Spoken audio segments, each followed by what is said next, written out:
You're listening to Do That Well with your hosts, Brenda Brown and Karen Thrall, a podcast about real experiences and how to turn them into life lessons. Unscripted, honest, funny, genuine, and passionate. A series of conversations where we explore every aspect of human interaction and provoke each other to do life well. Welcome to today's episode. We are going to talk about what we think it is to be a good guest. As we head into the holiday season, lots of people are traveling or doing things a little bit more this year. And I also recently had a wedding a few months back in which I was a host. And so I had been toying with this idea of what is it to be a good host? I Mm. had many people come up to me after the wedding and talk about how great it was and how much they loved it. I think they would have said that even if it was bad, but I'll take the No, feedback I was regardless. there. I was there. It was awesome. And then this kind of got me thinking, well, what does it mean to be a good guest? What Mhm. does that look like if you're visiting someone else's space and you're, in a different setting? What are those measures that you can take to be a good guest? And as a host, what would you like to see from your Mhm. guests as well? Yeah. What are the things that stand out to you when a guest will do something and you think, oh, I want to make sure I do that the next time I'm a guest Mm. somewhere? Mhm. So I brought it to I you, also, Karen. yeah, I also think, and tell me what do you think of this? I think that if you're a guest and you're not being a good guest, you'll never know Right. because they won't say anything because they'll be polite and then you're going to leave and then they're going to discuss it. Right. But I don't think I don't know if we ever tell somebody they weren't a good guest. I think you just don't. So this is another reason why I think we should have it because you may not even know you're not being a good guest because no one's telling you. Right. So And I'm is it okay, like, if you're the host, is it okay to tell someone that they weren't a good guest?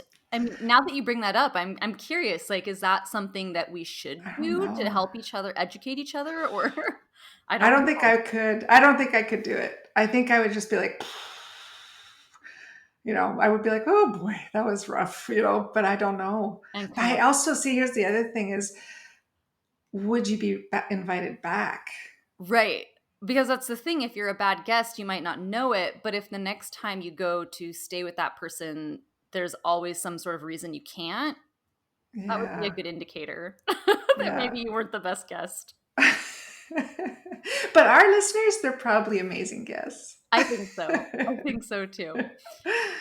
Before we dive in, I have a little sharing moment because whenever I think of being a guest or being a host, either, I think of this memory I had of when I went to my friend's home. This must have been at least 5 or 6 years ago at this point. She was a couple years older than me, and it was at a time in my life where I was not feeling very confident in my adulting skills, and I always looked up to her for those sorts of things. And she provided to me as a host my own bath puff, like a little washing Mm, puff mhm. thing. And I just thought that was so genius because as a guest or when you're traveling, you don't necessarily think to bring a washcloth or a bath puff or anything like that with you. Yeah, So, not guest, but as a host, I just want to throw yeah, that out there. I've started doing yeah, that now. I keep like spare bath puffs for if somebody is visiting. I keep spare toothbrushes as well. yeah, Um, yeah. but related because if you are a guest, those are things you should think about and make sure you're bringing with you if you want them.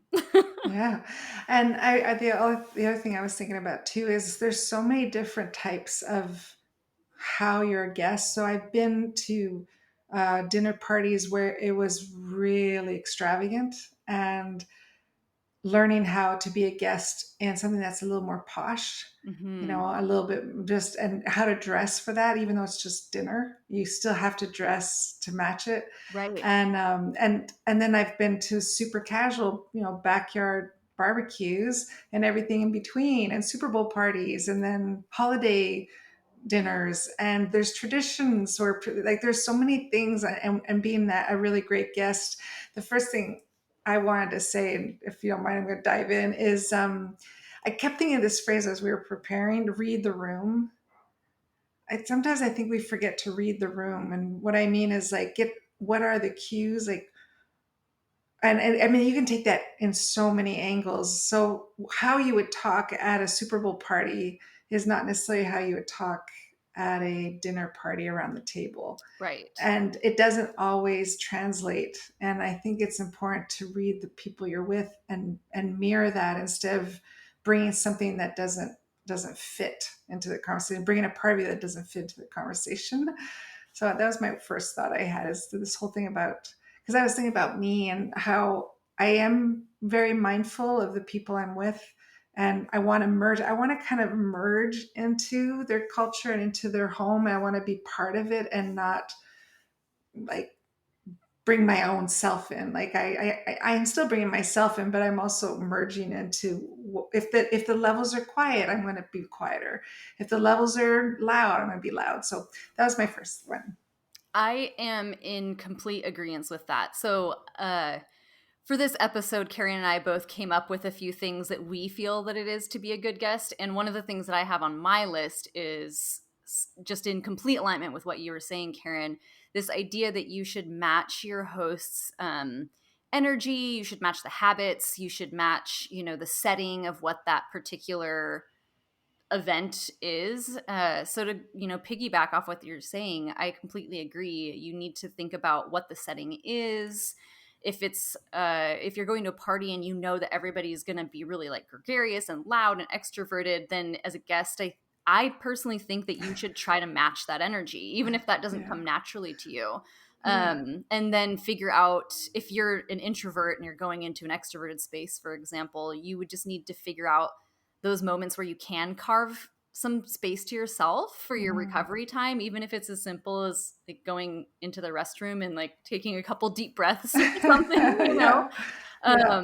But I do think that's a really big aspect of being a good guest, this Mhm. ability to, uh, for lack of a better way of explaining it, to be like a chameleon, right? And to be able to Mhm. match what you're doing to what the hosts are Mhm. presenting to you. Mhm. And I know some people would think, well, but that's me being fake. But no, but then we're not saying be fake. We're saying find that piece in you. Right. Like that's the piece they really are interested in seeing at the parties or at the dinner table. That's the piece they're interested in. So you just pull that side of you out more, a little bit more. Another thing I'm going to tag what you said too is, as I was Googling and just trying to see what all these, magazines were saying about being a good guest, the word mingle kept coming up. Hmm. And so it kind of goes along with what you just said, to make sure when you're a guest that you are mingling with everybody and don't just pick the one person. So you go out of your way. And I think that would also solve if you're an introvert in an extroverted social setting or whatever it is, dinner party, to make sure you know the names, you know the people you've said, okay, I'd like to, you and I, who are you? What's your name? How are you? Whatever. Like you're just mingling and not Mhm. just sticking to your chair and sticking to the person to your right or left. So I Right. thought that's I didn't ever associate that being a good guest meant to mingle. Like you have to find in you to mingle, and I thought that was a good reminder.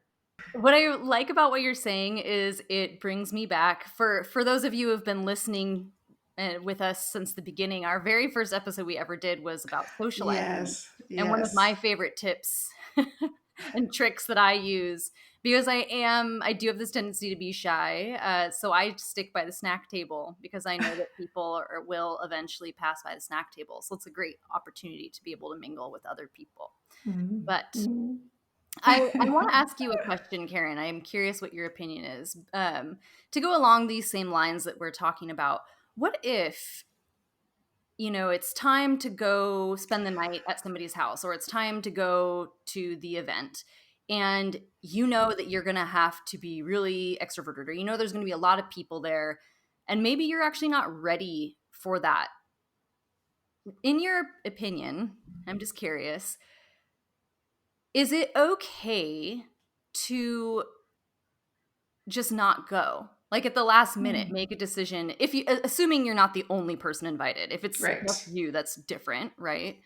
But if you know that you aren't going to be able to mingle, or if you know that you're going to be in a bad mood, is it better to just cancel, or do you go still and be a party pooper for lack of I don't know. Okay.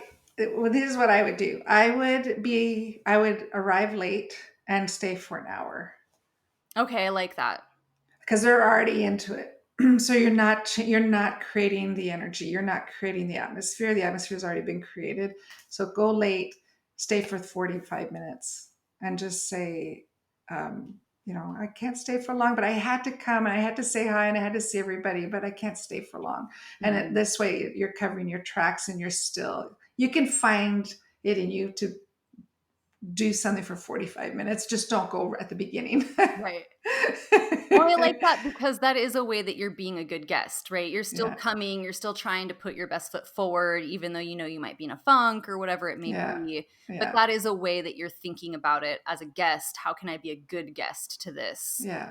Yeah. Whereas I do think maybe canceling at the last minute is not, because then people are going to wonder, like, what's wrong with you? You're Yeah. making it about yourself now. And Yeah. that's not Yeah. very guest worthy behavior. Yeah. Yeah.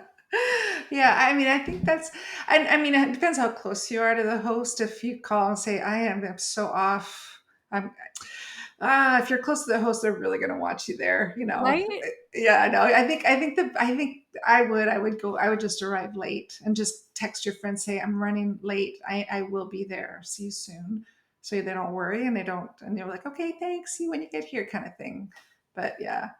Okay, so I have some other thoughts, and I'm curious for you too. And something Corey and I do, and is we always like to bring a gift of sorts, so it doesn't have to be expensive. So I remember going to a friend of mine's house, and I got her a turmeric peanut butter, and it Ooh, was just a jar because who eats turmeric peanut butter? And I yeah, saw on the shelf, and well, that's kind of cool. So it was $5 for this little jar, and but it was so cool. It was such an interesting gift item that it's a conversation piece too. So if you can do that, you can get a little bag of coffee from your favorite coffee shop, just a tiny bag of $7 coffee. So don't think $20, $30. It's these kind, or like tea, if they're tea drinkers. You mhm, can get different types of little bags of candy that are wrapped nice for $4. Like it's a good idea to go with a little something. Some people, I've been given cactus, little things of cactus, or a little cactus. A bottle of wine is definitely a for sure win. If you like, the only thing I would say for a bottle of wine is match the way they drink wine, right. because it is a turnoff if they are wine connoisseurs, and you take a less expensive wine, or one that's younger than they appreciate. That's a turnoff. So you have to, if you're going to do wine, you got to match their wine likings. Mhm. That makes And sense, then yes. of course there's the traditional flowers, and I also thought like a small little candle you can get at a dollar store for $1.50. So but come with a gesture. It's just a gesture of, I'm so glad to be here. I'm so glad you invited us. And here's a little candle, or whatever. But don't think expensive, because that's not the point. And it's just a Mhm, thing of a welcoming, saying thanks for welcoming us into your home. So I want mhm. to know about you. What do you think about that? I like that. So I on my list over on this Okay. end, I had something similar. I was thinking more rather than an event, I was thinking more long term, like if you're going to spend the night somewhere, or if you're going to be in someone's Mm. home for a while. And one of the things that I thought I appreciate when people do, and I like to do myself, is to offer to pay for a meal or one of the activities that you do, or just make sure that you're offering to pick up Oh, or right. clean up in that way. Yes. So it's a similar idea in the sense that the gesture is that Mm-hmm. you're providing them with something or giving them some sort of gift. Um, so I really like taking that same idea into more of a one-off setting, like what you're Mm-hmm. saying, to bring Mm-hmm. something small, whether it's a plant or Mm-hmm. their favorite beverage, something fun that you see that just Yeah. reminds you of them, like turmeric Mm-hmm. peanut butter. But yes, I was thinking more along being a long-term guest, and I think in those cases, very similar idea, making sure that you offer to pay for like pastry in the morning, or maybe you just go out and get it. If they're sleepers, but you know you get up early, like go and get a pastry spread and bring it back for them in the morning or Mhm, something like mhm, that. But mhm, it's this, I think the sentiment is the same, right? It's just this mhm, idea mhm. of gift giving. Okay, well, on that, because let's stay there for a second on the overnighters when you're going to be a guest in someone's home overnight. I for sure want to tell people strip the bed. Strip the bed, Mhm. take the pillowcases off and the sheets off and put them in a little pile and then remake the bed without the sheets and have it ready. Or even if they'll let you throw it in, start the wash. They love it. I have not met anybody who doesn't love that. They'll go, don't, you didn't have to do that, but they absolutely love it because it's just that one extra less thing they have to do. I Mhm. mean, if you can really like put them in the wash and you're there long enough to put them in the dryer and then make the bed again, that's like major brownie points. But if you don't have that kind of time, definitely for sure strip the bed and your towels and your washcloth, put them in a little bundle so they know what's dirty and what's been used. So that's a big one for me.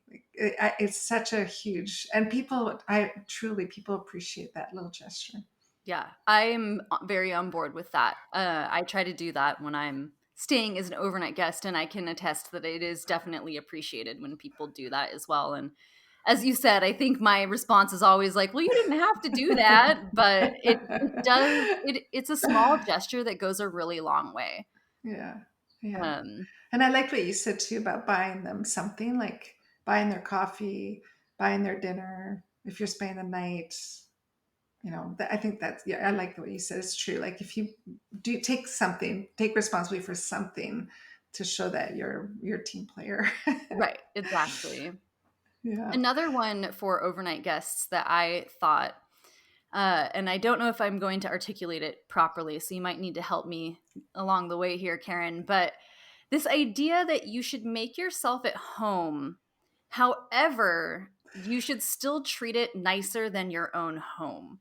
Yes. So, like, you do want to make yourself at home. You want to be Yes. comfortable. You want to not have to ask your host for everything. Like, you should feel comfortable enough to go get yourself a glass of water if you need a piece of toast, or, as long as you've been given permission to eat what's in the fridge, assuming that's there.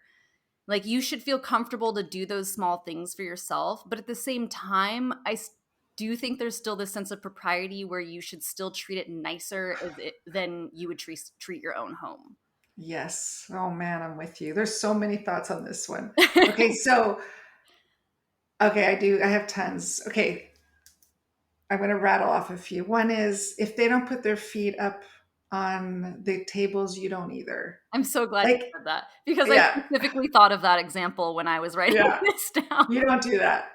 You don't take the remote and start using the remote on the TV. That's, you don't do that. Like you ask, hey, you want to watch TV? And if they, usually people, I don't know, have you noticed people like it's their remote? I don't know. Right. But it also shows that you became independent of them. Like if you start taking control of the TV, you're now independent and you're Right. not the guest anymore. And Mhm. then you use coasters. You use coasters. You go get a paper towel, whatever, and you go about. That's what you were saying. Like treat it nice in your home. You may not use coasters. Go get a paper towel or a little cloth. Just put it down. I go, you don't have to do that. Oh, it's all right. I don't mind. And then they'll tell you if you have to or not have to. But yeah, Right. yeah, I'm with you. Like, and also you just want, yeah, you want to just step it up a bit, no matter how comfortable. Like I agree with you, going into their fridge and just grabbing food. I do know people don't like that. I've had friends tell me you have to be so close and they're in there with you cooking, or Right. they're like, you're in the fridge because they're looking for stuff and you're helping them, but you're not independently in their fridge. These are Yes. so silly things, but yeah, I'm with you. Totally. And on the other side of that, as a host, I make sure we have a cabinet that's like the snack cabinet. That's Yeah, where all the chips and the cookies and like the yeah, yummy things are. And we always make sure to tell people like anything in the snack cabinet, like help yourself to the snack cabinet. So as a guest, if someone's is the host is giving you that permission, then I think at that point it's like such a fine line, because at that point as the guest, if you've been given permission, then I say yeah. go for it, because then if Yes, you ask yes. your host, it somehow becomes inconveniencing again because Yeah, they've already yeah, told you just go for it. Yes, which So is the rules thing. communication, right? Yeah. But that's the rules because I also read that in a few of the online magazines that rules, like, what are the house rules? So if they're saying the rules and they're saying for you, Brenda, hey, this is our snack cupboard 24/7, it's all yours. Please don't ask, just go when you're hungry, eat whatever you want. It's all there for you. That's a rule. And then Right. you don't have to the rules are set. So yeah, Well, and that goes back to this idea, right? Like, make yourself at home. Yes, yeah. make yourself the food, but still treat it nicer than you would your own home. So, if your Mhm. own way of being, if anybody listened to our episode about messiness, you'll know that Brenda's way of being is to not actually be the most tidy in the kitchen. I don't always do my dishes right away. Sometimes I let them sit. Yeah. Most of the time, I let them sit. However, when I'm visiting Uh, someone else and I'm the guest, like, I am right. cleaning my dishes, I'm cleaning other people's dishes, Yeah. I'm seeing things that are out of order and I just tidy them up. I put all the Yeah. dishes away, whatever it may be. Yeah. Yeah. And I go like above and beyond, even though I would Mm. never do that in my own home, because it's out of respect to the Mm. host. Yeah. It's almost you're not at a hotel or you're not at a restaurant. So it's your little part. It's the little part you play. The other thing I thought was really cool, I thought was a great is always bring your own phone charger. Isn't that cool? So Mm-hmm. bring your own phone charger and because you don't know if you have the same phones. Right. And then you're like, oh, it's like you can just plug it in somewhere. Hey, where can I plug in my phone? But you're all set up. So I thought that was really cool to bring your own phone charger. I do And, like that. and then the other thing is, and I've heard you talk about this a few times on our podcast, is don't be on your phone. So when dinner's served, and that's not the time, you take a call or you do all that. So I thought that was really good. It's just be mindful when you're at someone else's dinner table. Yeah. And you're right. We have, I think, brought that up before. And Yeah. I know, if memory serves, I feel like one of the things we decided upon that around that is, if you do know that you have something you need to be looking for, then just name that up front. To, Yeah. say to the rest of the party, hey, I'm sorry, I'm gonna have to check my phone for X, Y, and Z Yeah. reason. Yeah. So Yeah. that then if you do find yourself looking at your phone because you're waiting for an email or whatever it may be, everyone knows. Mm. I still don't know Yeah. that it's, the best practice, but again, I think communication can go a long way. Yeah. Okay, I have one last one. Okay. One last one. Um, don't arrive early and read the room when it's time to leave. Because the Okay. host will tell you when it's time to leave. Yep. They will tell you. They'll start getting busy. They'll maybe get up. They may yawn. They may start talking about what they need to do. And Mhm. tomorrow I have a really big day. Mhm. Read the room. Right. And I gotta say, You might kudos start to cleaning Corey. up. Yeah, yeah. And kudos to Corey. He does. He reads the room. He reads the room better than I do, actually, when it's time to go. He'll Really? like, yeah, yeah, he'll go, let's close up. I'm like, okay. And that's his cue of saying, I read the room and we're closing up. But I'm like, okay. But yeah, and don't go early. Hosts don't like that. They don't want you there early. Be there. You can be there Oh. maybe 10 minutes early, but Okay, like 10 minutes yeah, early is okay. yeah, You're saying, yeah. like, don't get there a half an An hour hour. beforehand or an Yeah, hour yeah, a before. half hour, an hour. Yeah, don't do that. Okay, that Even, makes sense. yeah, I was going to ask why, but yeah. now I see what you're saying. Or you call them and saying, I got here sooner than I thought. What time do you want me to get there? Oh, come on over now. They may say that, or they may go, Mhm. oh, yeah, no, maybe quarter to, like, so you can just call. But yeah, I gotta, because they may be still in prep mode. Right, totally. Unless it's already been determined, right, that you're going to come early and help or something. Unless there was already a pre-established plan, then Yeah, I agree with that. Yes. yeah. Most people like to arrive fashionably anyhow, right? Oh, Okay, so as we come to a close here, I do have one more, and it seems super simple, and you're going to think, well, of course I would do that, but I don't always think we remember to do this. And that is just to make sure that you thank your host, whether that is um, at the end of the party when you say goodbye, whether or that is, in a follow-up text, or if you're old school and you like to send a physical card, but making sure that you let them know that you appreciated their time that they spent hosting and that you were invited as a guest. Um, I know that, and this is might be an unpopular opinion, but I'm not a fan of the goodbye where you just leave without saying goodbye. Um, and I think that's where you can kind of run into this forgetting to say thank you to your host. Because if you are a person that just leaves without saying goodbye, if you like to sneak out, you can do that. I'll give you that. Don't do that at my parties because I don't like it. But you can do that, but just make sure that you do acknowledge afterwards, whether again that's via text or phone call or a card, that you did appreciate the invite, you appreciated them hosting, and that you appreciated being there. Since you didn't get to say that when you left.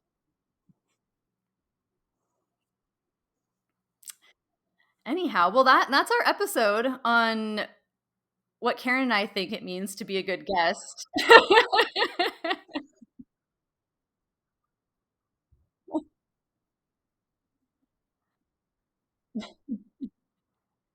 With that being said, I feel like we have to do an episode on being a good host now as well, because we did allude a few times to some things that we enjoy doing or we've enjoyed as a guest.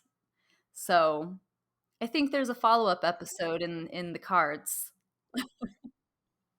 All right. Well, thank you all for listening today to Do That Well, and we hope that you join us again next week for a new topic. Bye.